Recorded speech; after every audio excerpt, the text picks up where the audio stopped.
दोस्तों आज पेश है सफ़ेद मौत। इंस्पेक्टर प्रमोद ने अभी आकर अपनी सीट संभाली थी कि hello Ramnagar police station. Sir, Raghavan one road पर चौराहे पर एक लाश पड़ी है। ओह, आप कौन? दूसरी ओर से फ़ोन रखा जा चुका था। न जाने लोग पुलिस को अपना नाम पता बताने से क्यों चकते हैं।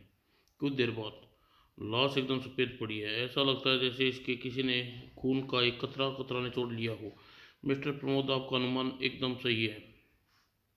ओह, मगर लाश पर ये कोई घाव के निशान नज़र नहीं आ रहे। यह तो पोस्टमार्टम की रिपोर्ट ही बताएगी मिस्टर प्रमोद।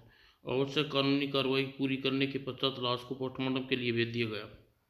अगले दिन शाम को पोस्टमार्टम की रिपोर्ट पाकर इंस्पेक्टर प्रमोद चौंका।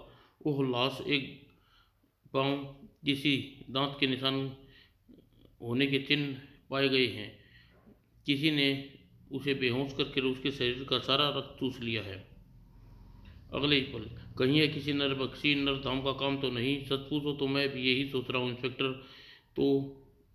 तो आगे भी कुछ वारदातें हो सकती हैं। ओह, प्रमोद इंस्पेक्टर प्रमोद का अनुमान गलत नहीं था। अगले दिन सुबह सुबह हर हर गंगे हर हर गंगे। आज की बोनी इसी आसामी से करनी चाहिए। अगले ही क्षण, लो बच्चा गंगा मैया का प्रसाद। धन्यवाद महाराज। उस व्यक्ति ने वह लड्डू मुंह में डालकर आगे बढ़ा। आह, गंगा मैया का प्रसाद खाकर धन्य हो गया। अभी वह कुछ कदम गया था। आह, पंडित ने सावधानी से चारों ओर देखा। फिर प्यारे सांबा, लाइन क्लियर है, अभी काम पर लग जा, फूट ले। और अगले ही पल पंडित ने उसे उठाकर अपने कंधे पर लादा और पेड़ों के झरमुट की ओर बढ़ गया। पेड़ों के पीछे खड़ी अपनी कार के पास पहुंचकर उसने बेहोश व्यक्ति को कार की डिग्गी में डाला। अब मुझे यहाँ से निकल लेना चाहिए। वह अपना मेकअप उतारने लगा। अब इसकी जरूरत नहीं। अगले ही पल वह असली रूप में गाड़ी उड़ाए ले जा रहा था। और दोपहर 2 बजे हैप्पी पब्लिक स्कूल की छुट्टी की घंटी बजी। छुट्टी, भागो भागो, छुट्टी हो गई, छुट्टी हो गई। सारे बच्चे अपने अपने बस्ते उठाए और स्कूल से बाहर। श्याम, मैं तुम्हारे साथ चलता हूँ। मुझे मोड़ पर की दुकान से किताब बदलवानी है। ओके।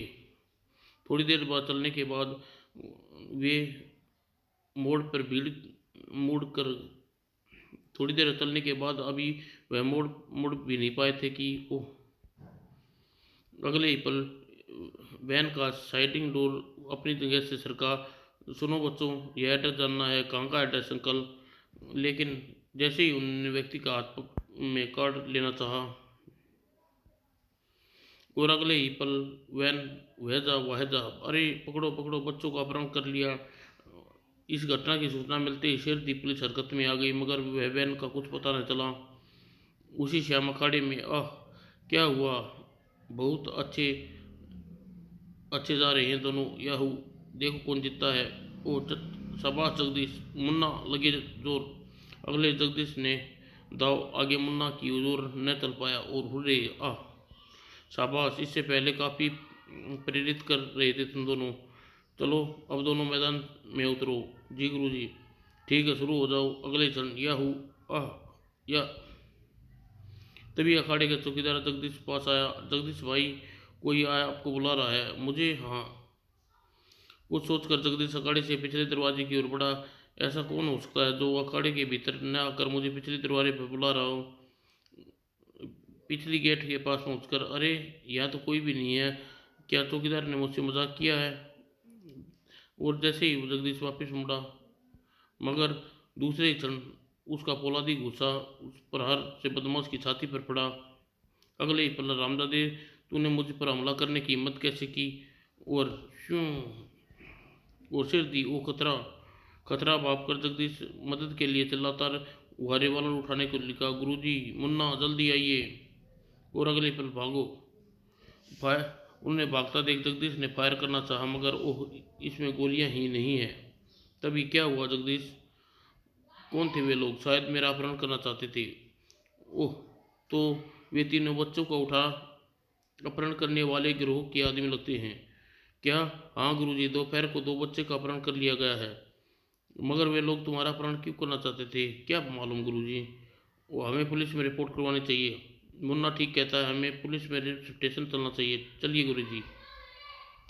अगले दिन अपहरणकर्ताओं ने घृणित तेरा देख चौराहे पर पड़ी 3 सफ़ेद लाशों के रूप में कानून को समाज को चुनौती बने हुए थे। ओह, शायद यह वही दोनों बच्चे हैं जिन्हें कल अपहरण हैप्पी स्कूल के बाहर से अपहरण किया गया। पुलिस को फ़ोन करें।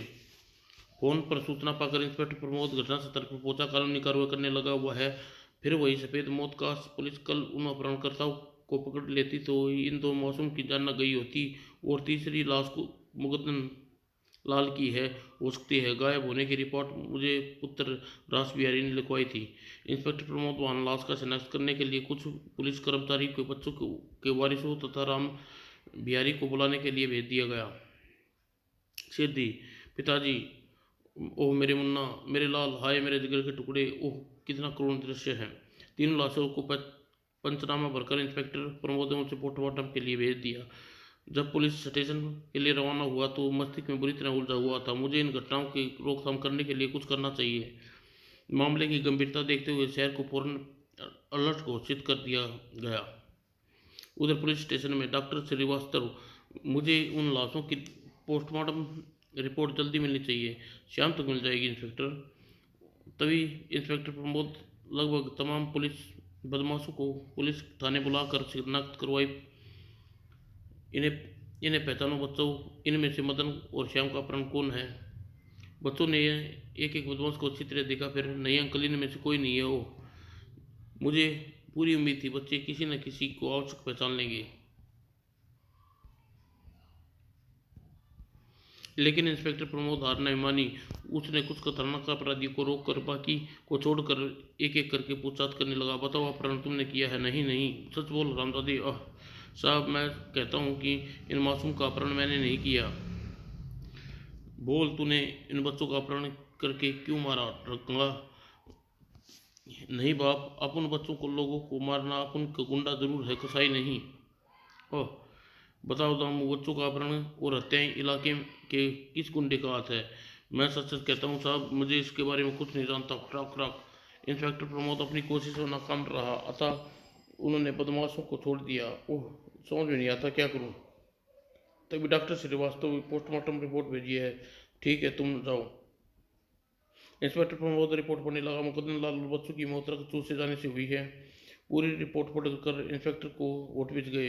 इन दरिंदों को पताल से भी खोज निकालूंगा। अचानक उसके मस्तिष्क में विचार उभरा। कल शाम को जगदीश पहलवान पर हमला करने वाले अपराधी भी वही लोग तो नहीं थे। मुझे चित्रकला का प्रयोग मिलाना चाहिए। और फिर वह रिपोर्ट लिखवाई गई। उस बदमाश की उंगली के आधार पर चित्र बनाने लगा। मेरी मेहनत साधे रंग लाए। लगभग 2 घंटे पश्चात मेहनत के बाद वो बन गया। अब मुझे जगदीश के पास चलकर इसकी शिनाख्त करवानी चाहिए। और दूसरी ओर शहर के जारी रोड अलर्ट के बावजूद अपराधी शहर के बाहर जाने वाले सड़क पर सक्रिय थे। सावधान, एक गाड़ी आ रही है। उधर गाड़ी ड्राइवर सड़क पर बिछी कीलों के नजर पड़ते ही चौंका। ओह साहब, सड़क पर कुछ कीलें बिछी हुई हैं क्या? और ड्राइवर गाड़ी धीमी करते ही कच्चे रास्ते पर उतार कर निकलनी चाहिए, मगर परिणाम स्वरूप खड़ाक। अगले ही क्षण तीनों लुटेरे तेजी से गाड़ी की ओर लपके। खबरदार, कोई गाड़ी से बाहर न निकलेगा। संभल खबर संभालो इन सबको। चारों को बेहोश करके अपनी गाड़ी में डाल दो। तभी बस पीछे से एक गाड़ी आ रही है। ओह, यह ट्रक कहाँ से आ टपका। स्थिति में तो भागना ही उचित होगा।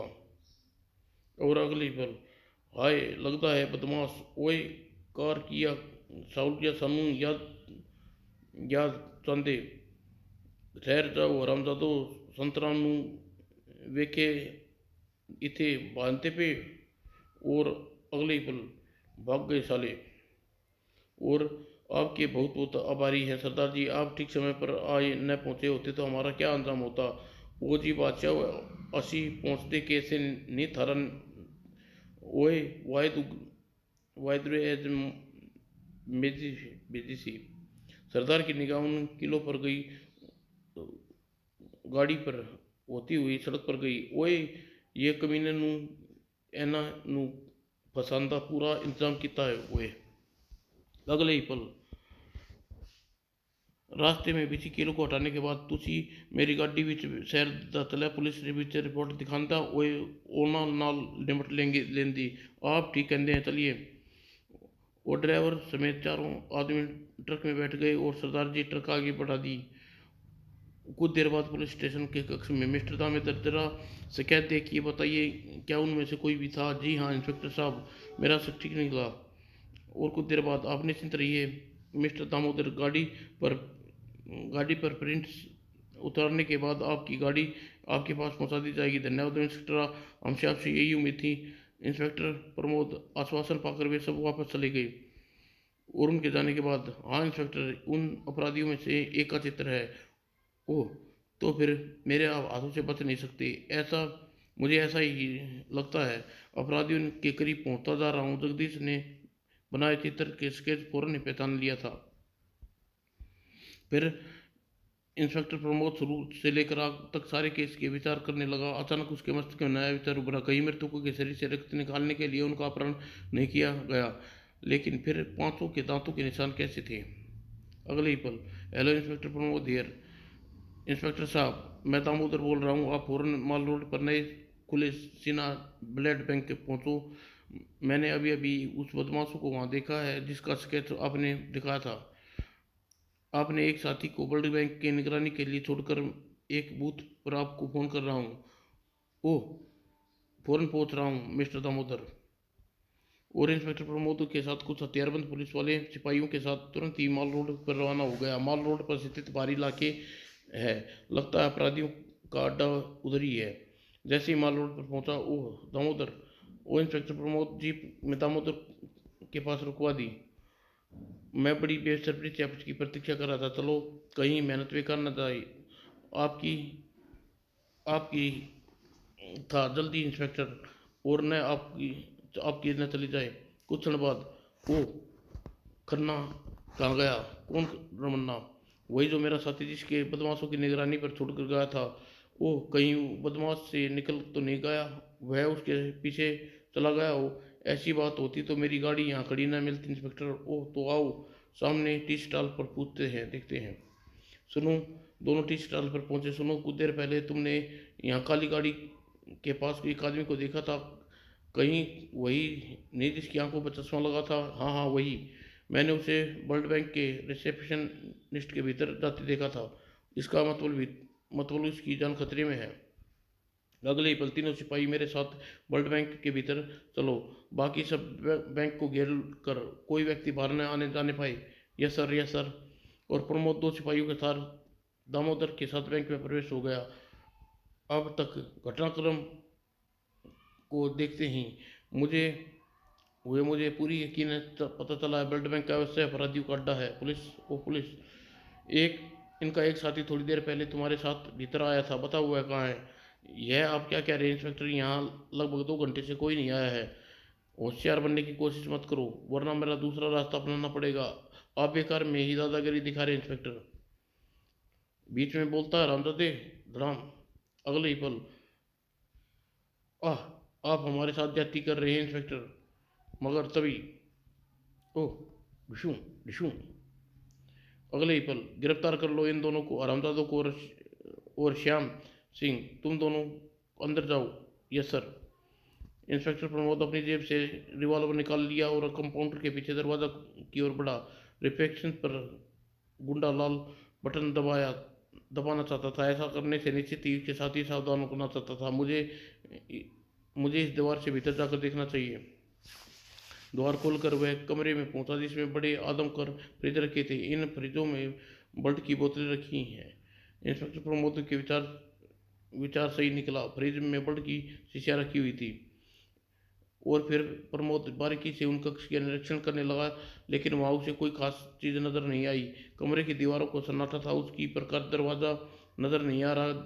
देखकर इंस्पेक्टर प्रमोद हैरान रह गया। वो कमरे में आदमकद फ्रिज के अलावा कुछ नजर नहीं आ रहा।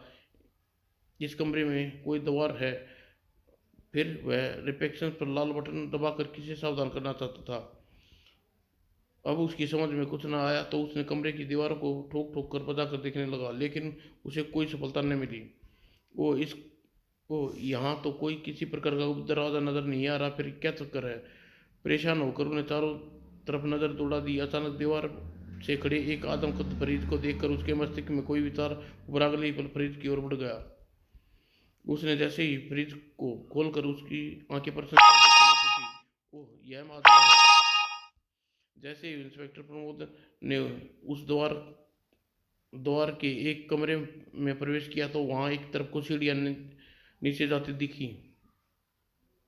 नीचे और नीचे उसे जैसे सीढ़ियों से उतर कर नीचे कक्ष में पूछा। उसकी आंखें खून उतर आया।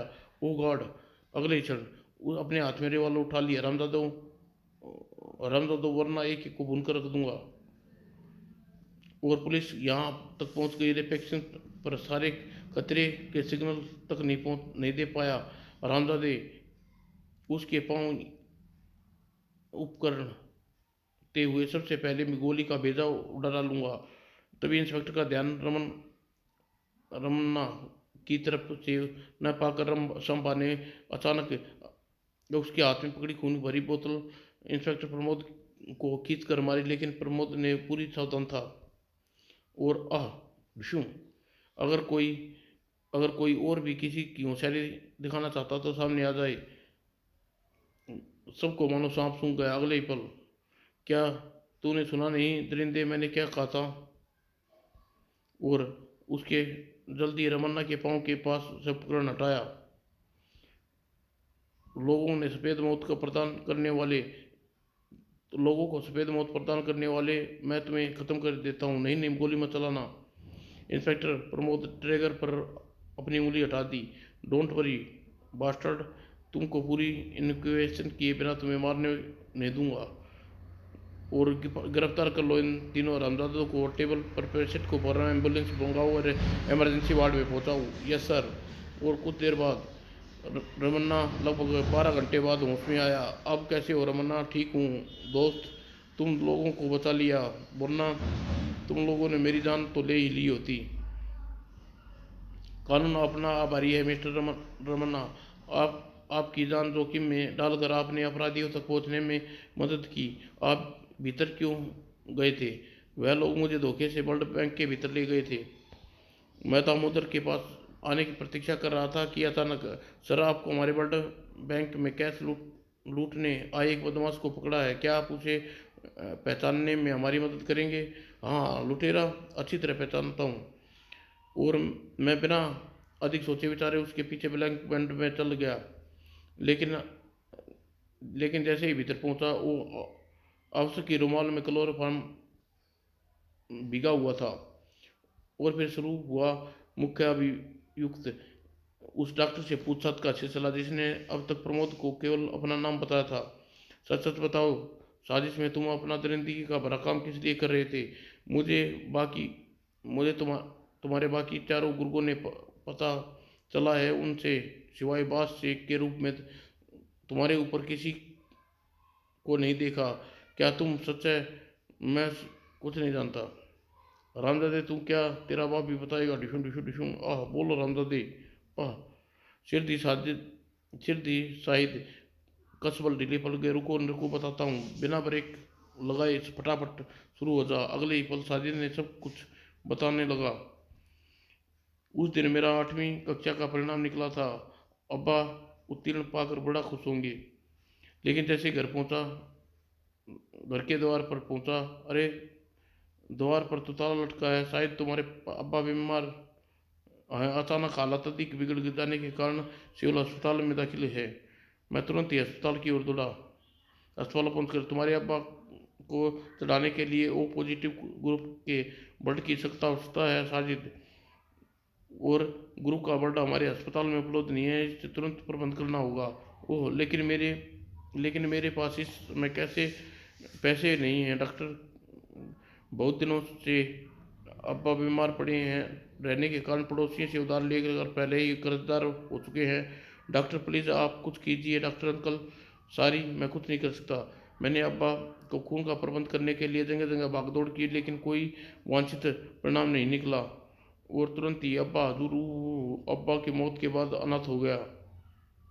मकान मालिक ने मुझे घर से निकाल दिया। इस घर में रहना है तो पिछले साल का किराया, बाकी किराया अदा करो। ओह, मैं कहाँ जाऊँ मेरे परवरदिगार। 2 दिन तक भूखे पेट सड़कों पर भटकता रहा। या अल्लाह, मेरे नसीब में क्यों भूखों मरना लिखा है। और तीसरे दिन कहो, भूख भाई भूखे हो क्या। हाँ बोलना था, लेकिन भूख के कारण मेरे मुंह से आवाज़ न निकल सकी। चलो तुम्हें चलकर खाना खिलाता हूँ, मेरे साथ यहाँ नौकरी करोगे। मैं तुरंत हाँ में गर्दन हिलाई। वह आदमी मुझे एक इमारत में ले गया और पेट भरपेट खाना खिलाया। अब तो तुम्हें भूखे नहीं हो, चलो तुम्हें तुम्हारे साथ काम करने वाले से मिलाता हूँ, चलिए। तब उस आदमी ने दूसरे कमरे में ले आया। कमरे के अंदर का दृश्य देखकर पाँव के तने जमीन निकल गई। क्यों भिखू, आज बहुत कम भीख लाया है। उस्ताद, आज बाजार में रौनक बहुत कम थी, तुम्हें कल से यही काम करना होगा। साजिद पेट भरने खाना देंगे। नहीं, मैं भीख नहीं मांगूंगा। अगर सीधी तरह नहीं मांगोगे तो हमारी तेरी आंखें निकाल लेंगे, फिर देखते हैं तू कैसे भीख नहीं मांगेगा। नहीं नहीं, ऐसा मत करना। बेहोश होकर मैंने गिरोह के लिए भीख मांगना लगा। अल्लाह के नाम पर इस लूले लंगड़े को पैसे दे दे बाबा। एक दिन मुझे तथा अन्य लड़कियों को भीख में एक पैसा भी न मिला। लगता है आज दोनों आराम करो, आज जानबूझकर भीख मांग कर नहीं लाए, या भीख के पैसे हजम कर गए। मगर अब्दुल्ला अपने पैसे को वसूल करना अच्छी तरह जानता है सिक्का। उस्ताद, इन जरूरों इन दोनों को जलाकर ले जाकर इनका रक्त दान करवाओ। नहीं, चलो। और इस तरह उस्ताद ने मेरा और लड़के का खून बेचकर भीख के पैसे वसूल कर लिए। अब उस्ताद को इसका सबक अवश्य सिखाऊंगा। बद्दी, हम उसका क्या बिगाड़ सकते हैं साजिद। नहीं, मैं अवश्य बदला लूंगा। और उस दिन मैंने भीख में मिले पैसे न बाजार में एक चाकू खरीदा और शाम को अड्डे पर पहुंचा। लाओ साजिद, आज क्या लाए हो। आज मैं तुम्हारे लिए वो लाया हूँ उस्ताद, जो आज तक नहीं लाया। कहने के साथ ही मैंने अपनी जेब से चाकू निकाल लिया और ले कुत्ते ले कुत्ते, अगले ही पल हट जा आरामजादे, वरना दूसरा तुम्हारा भी पीट चीट दूंगा। सिक्का जल्दी ही परे हट गया। मैंने बाहर निकला।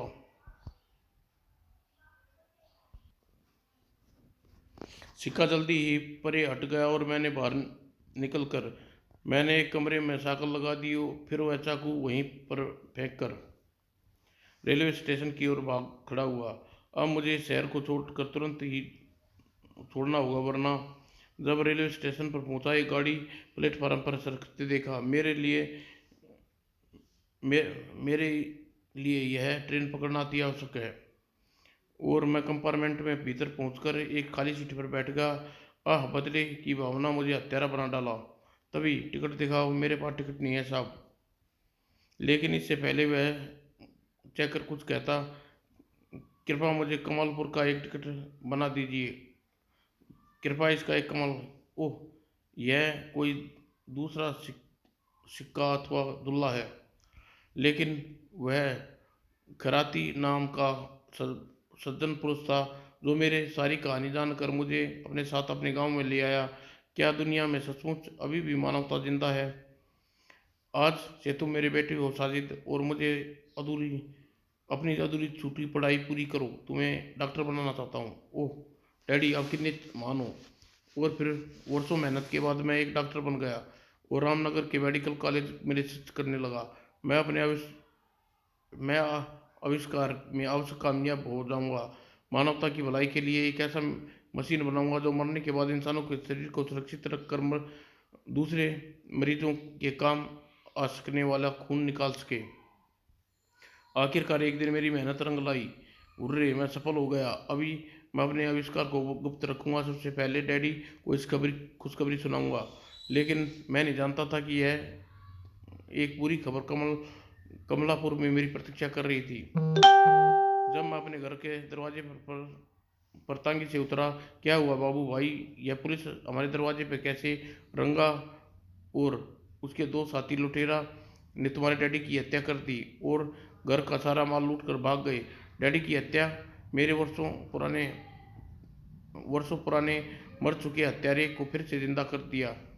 डैडी की अंतिम क्रिया को पूर्ण करने के कुछ दिन पश्चात मैंने अपने तीनों हत्यारों का अपहरण कर उनके आविष्कार का पहला प्रयोग किया।